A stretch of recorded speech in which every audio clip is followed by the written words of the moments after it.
De onde vem o plástico? Como sabemos, o plástico não é um recurso natural. Ele não está presente na natureza de forma pronta. Ele é o resultado de pesquisas e experimentos químicos. A produção de plástico passou de 1,5 milhões de toneladas em 1950 para 265 milhões de toneladas em 2010. Foi um aumento drástico.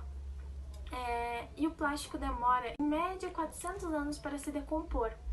E ele é difícil de ser compactado, e isso gera um grande volume de lixo e ocupa muito espaço no meio ambiente. E isso acaba dificultando a decomposição de outros materiais orgânicos. Outro grande problema é quando o plástico é queimado ao ar livre, o que leva à poluição do ar.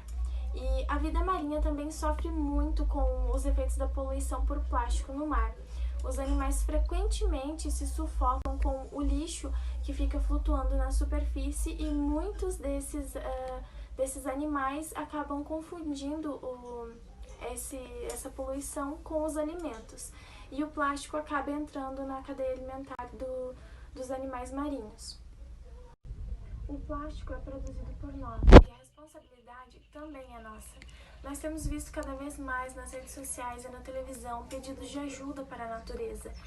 E mesmo com tanta informação disponível, tantas formas de ajudar, as pessoas não fazem nada, apenas ignoram um estado de sofrimento e dor em que o nosso planeta se encontra. Quanto mais pessoas se conscientizarem do que está acontecendo, melhor é. E é assustador quando a gente pesquisa sobre isso, porque cada vez mais os animais estão entrando em extinção por causa da poluição que nós, seres humanos, produzimos.